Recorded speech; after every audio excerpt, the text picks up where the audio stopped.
आगे क्या कह रहे हैं गुरुदेव? तो बात वहां भी आपका मंदिर में जाओगे इतने जरा टांग रुकते तो भगवान ने घर क्यों ना रखो, अगर वो मंदिर में है तो वहां भी आपके होगा, लेकिन होगा नाम के आधार पर। नाम होगा तो होगा ना, कति नहीं होगा, चाहे घर में सोच लाई चाहे बाहर लाई, लेकिन होगा नाम के आधार से। अगर नाम नहीं है तो कति नहीं होगा, चाहे बाहर जोत लगाओ चाहे भीतर जोत लगाओ। ये पांचवा पॉइंट। अब उन भगत भाई बहनों के थोड़ी सी शंका हो जाएगी जो साध संगति से जुड़े हैं संकल्प लेकर कि भाई यहां तो गुरुजी ने कह दिया कि नाम है तो भाई भगवान का बेड लगाने का, मंदिर लगाने का है, भगवान की पूजा करने का फायदा है, नहीं तो कोई नहीं है ज्योतिवाती करने का। ये आत्मा का साथी है भाई और बहनों, आत्मा का साथी। यहां पर गुरुदेव के संकेतों को समझना है। जिन्होंने नाम ले लिया बहुत अच्छी बात है और मर्यादा में है, बहुत अच्छी बात है। नाम तो आप भी लेने के लिए तैयार हो, लेकिन ले किससे? परिस्थितियां विपरीत हैं। गुरुदेव भगवान जेल में बैठे हैं अपने मिशन के तहत। हम किसी भगत से नाम थोड़ी लेंगे, उन लोगों से नाम थोड़ी लेंगे जो मर्यादा तोड़ तोड़ के आश्रम खोल के बैठे हैं, जिनका कोई नियम नहीं, कोई मर्यादा नहीं, जो गुरु को मानुष मानते हैं, राजनीति करते हैं, सारे उल्टे काम कर रहे हैं।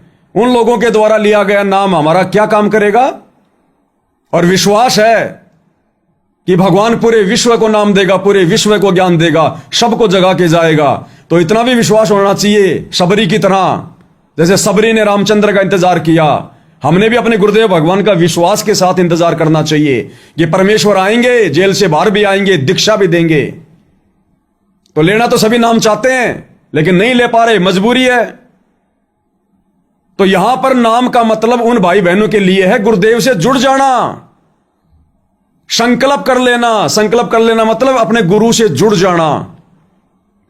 ये जरूरी नहीं है कि नाम लेंगे तो ही गुरु जी हमें अपनाएगा, नहीं। ये अध्यात्म है, ये रियल परमात्मा है, आत्मा से परमात्मा का संबंध है। नाम तो केवल एक बहाना है। दास पहले भी कह चुका कि नाम तो केवल एक खिलौना है, खिलौना आपस में जोड़ने का। जैसे रोते हुए बच्चे को खिलौना दे दिया जाता है, झुनझुना, वो खुश हो जाता है। नाम केवल एक खिलौना है आत्मा और परमात्मा को जोड़ने का, अन्यथा यह तो आत्मा का साथी है। आपकी यह शंका भी दूर कर देते हैं भाई और बहनों, क्योंकि मालिक साथ संगति में बैठाते तो पूरा समाधान देके बैठाते हैं ना।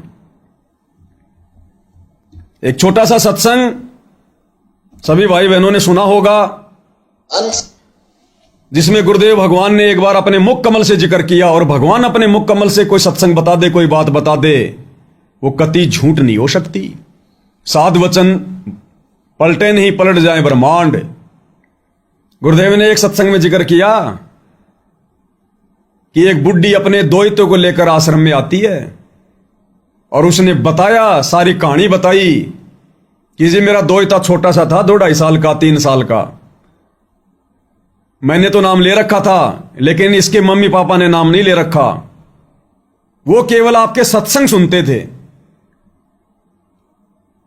और ये बच्चा खेलते खेलते, माता, उसका पिता तो कहीं बाहर कोई अपनी नौकरी पे चला गया और इसकी मां अपने घर पे थी, यानी उसकी बुढ़िया की बेटी। वो अपने काम धाम में बिजी थी और वो बच्चा खेलता खेलता पानी की बाल्टी के पास चला गया। बड़ी सी बाल्टी थी, छोटा सा बच्चा था। अब बच्चों की आदत होती है, नटखट होते हैं, उछल कूद करता करता वो बच्चा बाल्टी में गिर गया, पानी से भरी थी। घर वालों ने संभाला नहीं, 2 घंटे हो गए और वो बच्चा 2 घंटे बाल्टी में डूब गया। अब 2-2.5 साल का बच्चा और पानी की बाल्टी में 2 घंटे जीवित रहता है क्या? मर गया, पूरा शरीर नीला पड़ गया। 2 घंटे बाद में परिवार वालों ने संभाला तो देखा बच्चा मरा हुआ पड़ा, पूरा शरीर नीला। बच्चे को लेटा दिया, रोना धोना मच गया। शाम को बच्चे का पिता आया, उस समय मोबाइल शोबाइल नहीं थे। ये पुराने समय की बात बता रहे हैं गुरुदेव। शाम को उसका पिता अपनी नौकरी से आया और उसको पता चला अब इकलौता बेटा। और गुरुदेव क्या कह रहे हैं कि उसने हृदय से पुकार करी थी, क्योंकि वो सत्संग सुनता था गुरु जी के। और गुरुदेव कह रहे हैं सत्संग में कि सत्संग सुनकर उसने ये हृदय से मान लिया था, हृदय से, कि अगर धरती पर कहीं भगवान है तो यही है। उसके पिता ने हृदय से रोते हुए परमात्मा से अर्ज करी। किससे? सत्संग किसके सुनता था? सतगुरु रामपाल जी के। हृदय से पुकार करी कि मैंने सुना है धरती पे परमात्मा है, अगर वास्तव में धरती पे परमात्मा है तो आज मेरा बच्चा जिंदा हो जाए। गुरुदेव भगवान कह रहे हैं उसी समय वो बच्चा हिचकी लेके खड़ा हो गया जो 2 घंटे से बाल्टी में पड़ा हुआ था, पानी में मृत घोषित। उन्होंने नाम नहीं ले रखा था, ना उस बच्चे की मां ने ना उसके पिता ने, केवल सत्संग सुनते थे और हृदय से मान लिया था कि ये पूर्ण संत है। परमात्मा भी नहीं माना था, परमात्मा तो वो भी दाढ़ी मूछ वाले को मान रहे थे, लेकिन ये मान लिया था कि ये पूर्ण संत है। और कहा कि अगर धरती पर भगवान है, सुना है कि धरती पर परमात्मा है, अगर वास्तव में है तो आज मेरा बच्चा जिंदा हो जाए। गुरुदेव ने बताया 2 सेकंड में बच्चे ने हिचकी ली और तुरंत खड़ा हो गया। सुनिए गुरुदेव भगवान के मुख कमल से, फिर बताएंगे आपको नाम क्या होता है, संकल्प क्या होता है। समय जब चले अकेला, फिर रोएगा तू कि मेरा कुछ भी नहीं रहा, मेरे साथ कोई चल नहीं रहा, ये क्या बनी। और परमात्मा कहते मैं रोज बताया करता, प्रतिदिन ही सब समझाया करता, तेरा साथी कोई नहीं है, तेरा साथी मैं हूं, मुझे तू भूल चुका है। तेरा यहां भी जो संस्कार है बच्चों का, परिवार का, माता पिता भाई बहन पति पत्नी का, इसने भी मैं सेट करवाऊंगा, थोड़ा सुलझेड़ा करवाऊंगा, तुम्हारा इस संस्कार को ढंग से निमटवा दूंगा सबका जो मेरी शरण में आगे, और फिर सारा न मोक्ष कर दूंगा। अब कहते हैं कह कबीर शरण गह मेरी वो रक्षा जल थल की। दास ने आपको एक दिन और बताया था, एक माई अपने दोते को लिए खड़ी यहां मिलने के लिए, 1.5 महीना हो गया, और वो लड़का होगा ज्यादा से ज्यादा 1 वर्ष का, 1.5 वर्ष का। वो क्या बता रही थी कि एक बड़ा बाल्टी थी, उस बाल्टी में चढ़ गया, नो मतलब बच्चा चढ़ता चढ़ता भरी थी पानी बाल्टी की, मुंह गिर गया।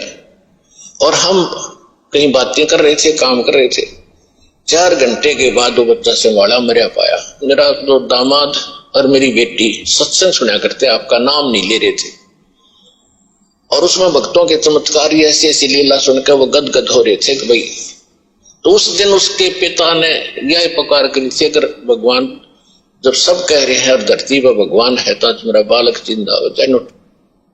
क्या अरदास करी थी कि जब सब कह रहे हैं और अगर भगवान धरती पर है तो आज मेरा बालक जिंदा हो जाए। हृदय से प्रार्थना की थी कि अगर भगवान धरती पर है तो। और फिर आगे क्या हुआ? टक्कर मारी और 4 घंटे पानी में मुंह पर बालक मतलब है निवोड़ के सांस आ जाए। और काफी देर वो बाहर भी रख लिया था। जब वो उसका पिता आया तो उसने ये पुकार करी, 2 सेकंड में बच्चे ने हिचकी ली और ऐसे आंख खुली। बोल सतगुरुदेव की जय, रामपाल जी भगवान की जय हो। फिर डॉक्टर के पास ले गए, हिसार बता रहे थे। उसके बाद वो मिले नहीं हमें। फिर वो लड़के को लेकर आ रहे थे जी, सारा परिवार नाम भी ले लिया। देखो कहते कह कबीर शरण गए मेरी। जब उन्होंने हृदय से ये मान रखा था कि संत है तो ये है, आ नहीं पा रहे थे। अब यहाँ लाने का तरीका भी उन्होंने अपनाना पड़ा। अब जैसे इस काल ने के कर रखा अपने साथ। क्लियर? नाम नहीं ले रखा था, और जो नाम नहीं लेगा वो पूरी तरह से मर्यादा में भी नहीं रह सकता।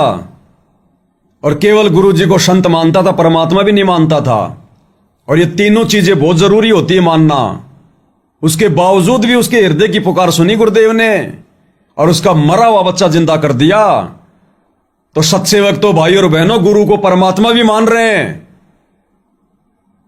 और आश्रम में जो सार नाम और सार शब्द प्राप्त हैं उनसे ज्यादा मर्यादा निभा रहे हैं।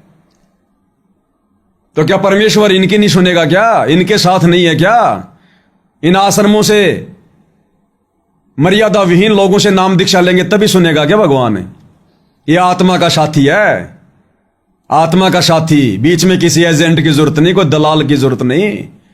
जब हमारा भगवान आएगा तब नाम लेंगे, वरना संकल्प लेकर हृदय से परमेश्वर मानकर मर्यादा में रह की भक्ति कर रहे हैं। जब परमेश्वर ने ऐसे ऐसे मर्यादाहीन लोगों के बच्चों को जिंदा किया है, तो अपने संकल्प दीक्षा वाले मर्यादित बच्चों को नहीं संभालेगा क्या? विशेष तौर पर संभालेगा, विशेष तौर पर। तो भगवान से नाम लेने का मतलब है परमात्मा से, आत्मा से जुड़ना, सच्ची श्रद्धा से जुड़ना, सच्ची नीयत से जुड़ना। ऐसे सैकड़ों उदाहरण है, सैकड़ों। तो परमेश्वर धरती पर है, ये गलती ना करें भाई और बहनों। अब गलतियों की गुंजाइश नहीं है बिल्कुल भी। तो भाई और बहनों, सारी बात उम्मीद करूंगा भाई बहनों के समझ में आ गई होगी। हम केवल अपनी भक्ति से पार नहीं हो सकते। अपनी भक्ति तो केवल इसलिए कर रहे हैं, परमात्मा करवा रहे हैं कि सतलोक में हमने सेकंड डिवीजन में रहना है या फर्स्ट डिवीजन में रहना है। बाकी तो गुरुदेव की मेहर प्राप्त करनी पड़ेगी, लहर की मेहर, विशेष आशीर्वाद। और वो विशेष आशीर्वाद राजनीतियां करने से, परशुराम की जयंती में जाने से, कबीर जयंती मनाने से, जाटों की धर्मशाला बनवाने से, अन्नपूर्णा योजना चलाने से, जबरदस्ती लोगों के घर में राशन देने से, मकान बनाने से, गुंडों की सीबीआई जांच करवाने से, अयोध्या में जाके भंडारा लगाने से, भक्तों की मां बहन की गालियां देने से, भक्तों की पिटाई करने से, भक्तों पे मुकदमे लगवाने से, इन सब चीजों से परमात्मा नहीं मिलता। काल प्राप्ति होती है, काल प्राप्ति। तो अंत में गुरुदेव भगवान की महिमा करेंगे, क्योंकि समझदार आत्माओं को ज्यादा नहीं समझाया जाता है, उनको संकेत ही काफी होते हैं। बाकी भैंस के आगे बीन बजाने से फिर कोई फायदा भी नहीं है, क्योंकि उसने समझना तो है नहीं।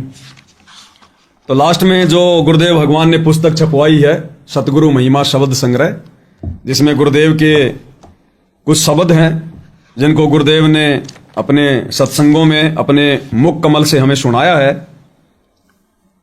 उसमें से आज, क्योंकि समय ज्यादा नहीं, इसलिए छोटा सा ही शब्द लेंगे परमात्मा का।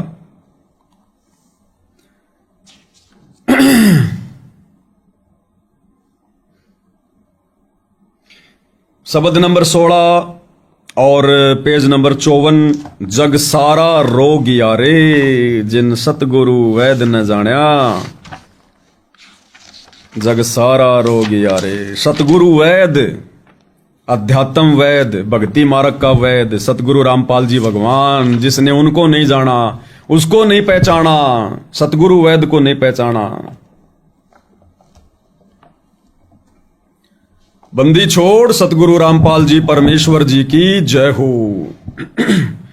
जग सारा रोगिया रे, जिन सतगुरु वैद न जान्या।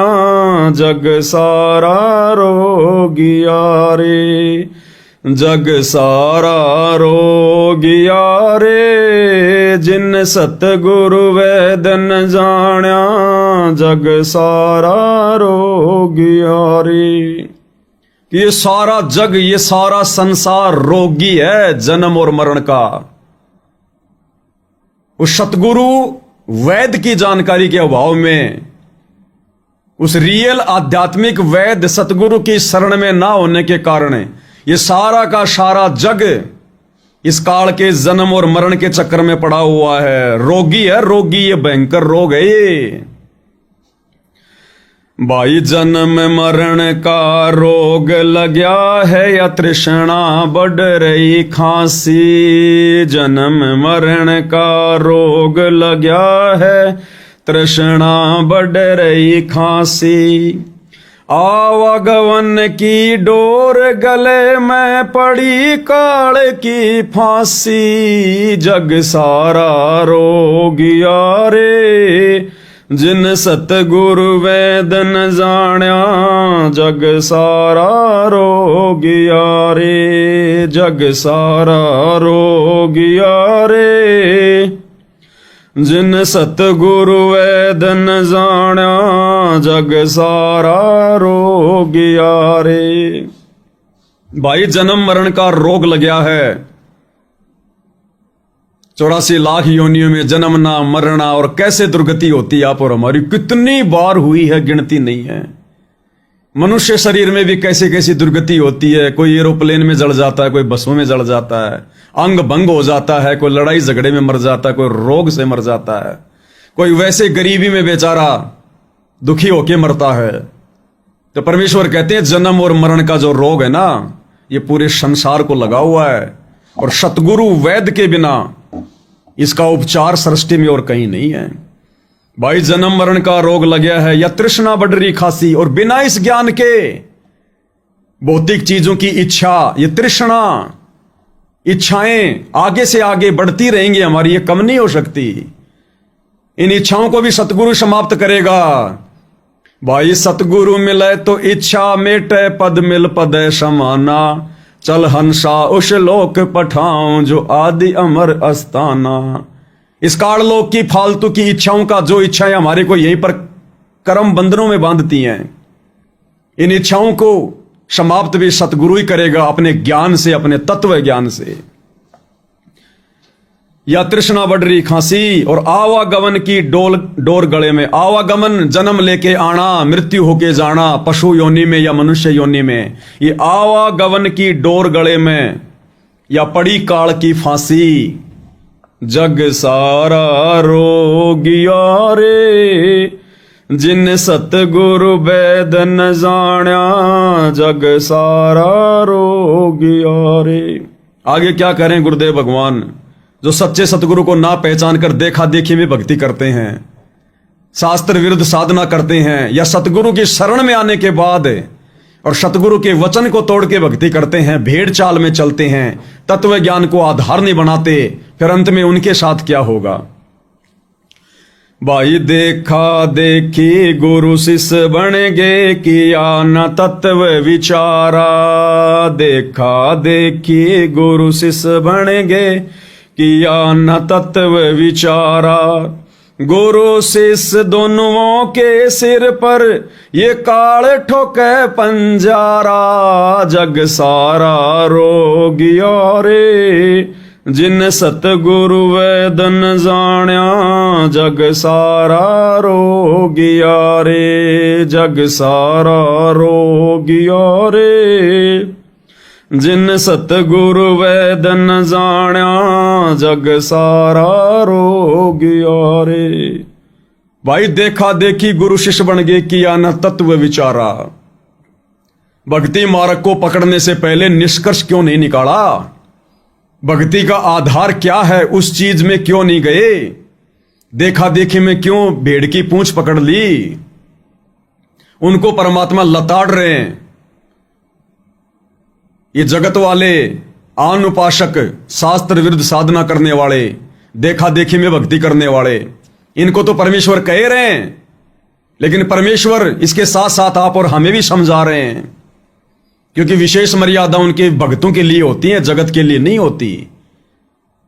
तो वो तो परमात्मा के दोषी अपराधी बन रहे हैं, लेकिन आप और हम भक्ति लेने के बाद, सच्चा सतगुरु मिलने के बाद, तत्व ज्ञान लेने के बाद भी हम लोग निष्कर्ष क्यों नहीं निकाल रहे। और आज गुरुदेव भगवान की गैर हाजिरी में देखा देखी चल रहे हैं। देखा देखी गुरुदेव ने क्या मर्यादा बताई, और हम किन लोगों के पीछे चलकर क्या कर रहे हैं। गुरुदेव ने सतनाम के नियम नंबर 4 में कहा कि बेटा, हमने किसी मोबाइल में गेम भी नहीं खेलना। 4 में या ऐसा ही कुछ गुरुदेव ने मना किया कि हमने मोबाइल में भी गेम नहीं खेलना, कोई कार्टून वार्टून नहीं देखना, ये मैच वगैरह नहीं देखने। इससे हमारी श्वासें बर्बाद होती है, समय बर्बाद होता है। और गुरु ने अगर मना कर दिया तो गुरु का वचन टूटेगा। इसके बावजूद गुरु के ही परिवार ने भक्तों के करोड़ों रुपए से धनाना गांव में बैडमिंटन का स्टेडियम बना दिया, और भगत लोग वहां मजदूरी कर रहे हैं। तो देखा देखी बन गए ना गुरु शिष्य। जैसा गुरुजी के परिवार ने कहा गुरुजी के ज्ञान विरुद्ध, वैसा ही संगत उनके पीछे पीछे दौड़ पड़ी। तो गुरुजी का परिवार तो बन गया संगत का गुरु, और संगत बन गई उनकी शिष्य, उनके चेला चेली। यही तो होता है। अगर आप गुरुजी के चेला चेली होते आश्रम में जाने वाले वास्तव में, तो आप गुरुजी के परिवार के पीछे गुरुजी की मर्यादाओं को तोड़ने वाले कार्य ना करते। तो आपने किसकी बात को ज्यादा महत्व दिया, अपने गुरु की बात को, गुरु के वचन को, गुरु मर्यादाओं को, या गुरुजी के परिवार की मनगढ़ंत बातों को। गुरु ने तो खेल भी खेलना मना किया, किसी का सहयोग भी नहीं करना, मोबाइल में भी नहीं खेलना। और तुम लाखों की संगत ने दान का पैसा दे दे के और धनाना में बैडमिंटन का स्टेडियम बनवा दिया और खुद वहां पर नौकरी कर रहे हो, बेलदारी कर रहे हो, मजदूरी कर रहे हो। ये होती है देखा देखी। तुम लोगों ने वो तत्व विचार नहीं किया न तत्व विचारा, गुरुदेव के तत्व ज्ञान पर विचार नहीं किया। भाई देखा देखी गुरु शिष्य बन गए, किया न तत्व विचारा। गुरु जी के परिवार ने कहा कि चलो जी परशुराम की जयंती में, राजनेताओं की रैली में, और तुम दौड़ लिए। तुमने गुरु के तत्व पर कहां विचार किया? तुम तो गुरु जी के परिवार के पीछे अंधे होके चल रहे हो। तो ये वाणी यहां फिट होती है संगत पे। भाई देखा देखी गुरु शिष्य बन गए, किया न तत्व विचारा। और फिर क्या होगा अंत में? गुरु शिष्य दोनों के सिर पर काल ठोके पंजारा। पंजारा यानी 5 मुंह का भाले जैसा नुकीला एक होता है हथियार। कहते हो काल के दूत फिर वो ठोकेंगे देखा देखी में चलने वालों के। जग सारा रोगिया रे, जिन सतगुरु वैदन जाना। जग सारा रोगिया रे, भाई साचा सतगुरु कोई न पूजे। झूठ्यों जगपतियासी, साचा सतगुरु कोई न पूजे। झूठ्यों जगपतियासी, अंधे की बा गई अंधे ने ये मार्ग कौन बतासी। जग सारा रोगिया रे, जिन सतगुरु वैदन जाना। जग सारा रोगिया रे, जग सारा रोगिया रे, जिन सतगुरु वैदन जाना। जग सारा रोगिया रे, भाई साचा सतगुरु कोई ना पूजे। झूठ्यों जगपतियासी, संसार के लिए भी कह रहे हैं और अपने भक्तों को भी संदेशा दे रहे हैं कि साचा सतगुरु कोई ना पूजे। अब वही बात आ गई, मुर्दों सेती प्रीत लगावे ना जाने सतगुरु मेरे नू। उस मुर्दा कबीर की, कागज के कबीर की तो भगवान मान के पूजा कर रहे हैं। उसकी पूजा हो रही है जून के महीने में भगवान मान के। और साचा सतगुरु झूठ्यों जगपतियासी, जो कुछ दे नहीं सकता, हमारे किसी मतलब का नहीं, कोई काम का नहीं, एक बनावटी फोटो, उसके साथ में प्रेम कर रहे हैं, लगन लगा रहे हैं, क्या मिलेगा? फिर परमात्मा कहते हैं ऐसे कर्म करने वाले, अंधे की बां गई अंधे ने ये मार्ग कौन बतासी। ये गुरु जी के परिवार वाले अंधे, तत्व ज्ञानहीन, गुरु मर्यादाहीन, गुरु विमुख। जो गुरु की मर्यादा तोड़ के भक्ति करे उसको गुरु विमुख कहते हैं, वो चाहे कितना अपने आप को भगत कहे। तो कहते फिर क्या होगा? अंधे की बात गई अंधे ने मार्ग कौन बतासी। कहां जाओगे, कहां ठिकाना होगा? जग सारा रोगिया रे, जिन सतगुरु वैदन जाना। जग सारा रोगिया रे। और जब परमेश्वर अपनी विशेष आत्माओं को, प्यारी आत्माओं को, मर्यादित आत्माओं को समय आने पर जब वो सार शब्द देते हैं परमेश्वर, यानी भगत के अंतःकरण में भक्ति को प्रवेश करता है परमात्मा, खुद बैठ जाता भगत के घट में, वही सार शब्द है। यानी गुरु भगत की भक्ति क्रियाओं से प्रसन्न होकर, अति प्रसन्न होकर जब उसे अपना मान लेता है, अपने भगत को अपने हृदय में बैठा लेता है। एक तो होता है भगत के हृदय में भगवान का बैठना, और एक होता है भगवान ने किसी भगत को अपने हृदय में जगह देना। वो होता है पूर्ण सार शब्द की प्राप्ति। यानी भगवान ने आपको अपने अंदर ही समा लिया ना। अरे भगवान ने अपने घट में बैठा लिया, मतलब अपने अंदर समा लिया। ये होती है पूर्ण सार शब्द की प्राप्ति। क्योंकि भगवान के अंदर तो सारा संसार बसा है। जाके अर्ध रूम पर शकल पसारा, ऐसा पूर्ण ब्रह्म हमारा। ऐसे पूर्ण ब्रह्म सतगुरु रामपाल जी, हमारे परमेश्वर, हमारे भगवान, जाके अर्ध रूम पर शकल पसारा। तो सारी सृष्टि गुरुदेव भगवान के अंदर समाहित है। और वो समर्थ यदि किसी भगत को उनकी भक्ति क्रियाओं से प्रसन्न होकर अपने हृदय में जगह दे दे, अपनी विशेष आत्माओं में संवार कर ले, तो वो भगत तो जीवित ही मुक्त है। जीवित मुक्ता, जीवित मुक्ता उसी को कहा जाता है।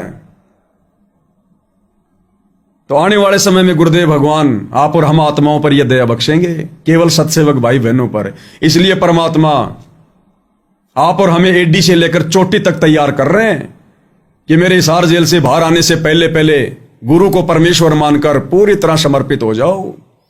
कोई अग्रम अग्रम नहीं होनी चाहिए। बाद में मौका नहीं मिलेगा साथ संगतियों का। गुरुदेव के बाहर आने के बाद तो आप लोग केवल ही साथ संगति के वीडियो देख सकते हो, जो टीवी चैनलों पर चलेंगे, जगह जगह चलेंगे। केवल ये वीडियो ही देख सकते हो, उसके बाद नई वीडियो नहीं बनेंगे। नई वीडियो नहीं बनने, फिर तो परमेश्वर की अलग ही लीलाएं शुरू होंगी। कभी अमेरिका, कभी जापान, कभी चाइना, कभी कदर, कभी कहां। पूरे विश्व को संभालेगा परमात्मा। फिर भाई और बहनों, किसको समय? और फिर आप और हम जैसे 2 कोटि के जीव भी बैठ के अपनी भक्ति करेंगे। भाई आज हम लाइव आ रहे हैं, कल को फिर हम क्यों लाइव आएंगे? हमें क्या आवश्यकता पड़ेगी?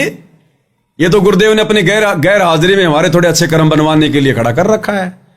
आप और हमारी सेवा पूरी, फिर हम अपनी बैठ के भक्ति करेंगे, छोटा मोटा अपना काम धंधा करेंगे, खेती बाड़ी करेंगे। और क्या करना अपने को? अपने को थोड़ी कोई राजनीति में पढ़ना है, कोई नेता बनना है, कोई विशेष सेवादार बनना है ना। बैठ के भक्ति करेंगे, भगवान से हाथ जोड़ लेंगे। परमात्मा वैसे तो आपकी मौज, आपकी मर्जी, आपके कुत्ते हैं, जो कहोगे वो करना पड़ेगा। लेकिन आप जानी जान है, अंतर्यामी, हमारे अंदर से आप परिचित हैं, हम क्या चाहते हैं। तो परमेश्वर तो उसी से प्रसन्न होगा ना। तो आप और हम भगत भाई बहन बैठ के अपना कोई खेती बाड़ी करेंगे, एक आदि कोई भैंस ले आएंगे। भैंस तो नहीं लाऊंगा भाई, मुकेश भगत जी की भक्तमती का जबाड़ा तोड़ दिया। भैंस तो नहीं लेके आऊंगा। अब देखो, जो मर्यादा में नहीं होगा उसके जबाड़े टूटेंगे भाई, और क्या होगा। तो अपना छोटा मोटा कोई मेहनत मजदूरी करेंगे, जमींदारी करेंगे, खेती बाड़ी करेंगे, इस प्रकार से अपना काम धंधा करेंगे, अपनी भक्ति करेंगे। हमें क्यों पड़ना इस पचड़े में? ये सेवा तो केवल तब तक है जब तक गुरुदेव भगवान नहीं आ रहे, फिर आवश्यकता नहीं पड़ेगी। अच्छी अच्छी आत्माएं रह जाएंगी, पूरी धरती पर भक्तिमय माहौल होगा। कोई किसी को दुखी नहीं करेगा, कोई किसी में शंका पैदा नहीं करेगा, ना किसी को शंका रहेगी। फिर अपनी बैठ के भक्ति करेंगे।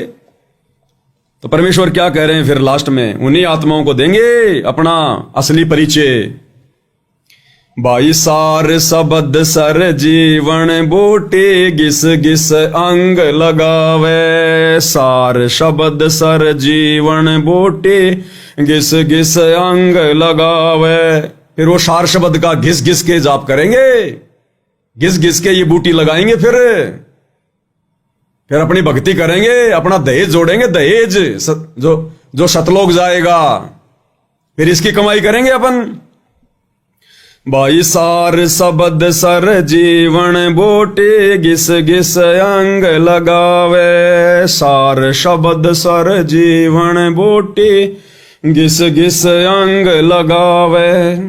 कहे कबीर तुम सत कर मानो, ये जन्म मरण मिट जावे। जग सारा रोग यारे, जिन सतगुरु वेद न जाण्या। जग सारा रोग यारे, जग सारा रोग यारे, जिन सतगुरु वेद न जाण्या। जग सारा रोग यारे।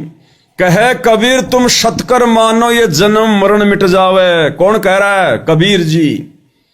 कबीर जी कह रहे हैं तुम सतकर्म मानना, मेरी बात को सच्चा मान लेना। साच कहूं ना झूठ रती बर, बात मान ले मेरी। परमेश्वर कहते तेरा जन्म मरण मिट जाएगा। कौन मिटेगा? कबीर जी मिटेगा।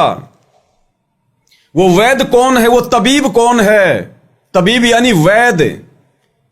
हम नित्य नियम के लास्ट में पढ़ते हैं, सबसे लास्ट वाली वाणी। हरदम खोज हनोज हाजिर, त्रिवेणी के तीर है। दास गरीब तबीब, सतगुरु बंदी छोड़ कबीर है। दास गरीब, गरीब दास जी कह रहे हैं। तबीब सतगुरु, तबीब यानी वैद, आध्यात्मिक वैद, आत्मा का वैद, जन्म मरण का रोग काटने वाला वैद। कौन है? दास गरीब तबीब सतगुरु, और बंदी छोड़ कबीर है। वो कबीर है। अब ये जन्म मरण का रोग कौन काटेगा? वर्तमान में कबीर कौन है, कहां है? देखिए इस वीडियो में और दृढ़ हो जाओ। वो कबीर सतगुरु रामपाल जी भगवान है, जो हमारे जन्म मरण का रोग काटेगा। क्योंकि हर वाणी क्या कह रही है? वो कबीर ही जन्म मरण का रोग काटेगा। सुनिएगा। तो जब तक वो संत नहीं मिलेगा, एती उम्र बुलंद मरेगा अंतरे, क्योंकि सतगुरु लगे न कान न बैठे वो संतरे। अब सौभाग्य आपका, आपको संत मिल गया, ये दास बैठा वो संत जो जन्म मरण का रोग काटेगा। सतगुरु रामपाल जी भगवान की जय हो। अरे जन्म मरण का रोग तो कबीर जी काटेंगे भाई। असली वैद्य तो कबीर जी हैं, सतगुरु हैं। दास गरीब तबीब सतगुरु बंदी छोड़ कबीर है, और सार शब्द सरजीवन बूटी घिस घिस अंग लगावे, कहे कबीर तुम सत कर मानो जन्म मरण मिट जावे। वो तो कबीर जी मेटेंगे जन्म मरण तो, और यहां सतगुरु रामपाल जी मेट रहे हैं। तो कबीर जी से बड़े हो गए क्या? कबीर जी से बड़े नहीं है, खुद ही कबीर जी हैं, और कबीर जी सबसे बड़ा है।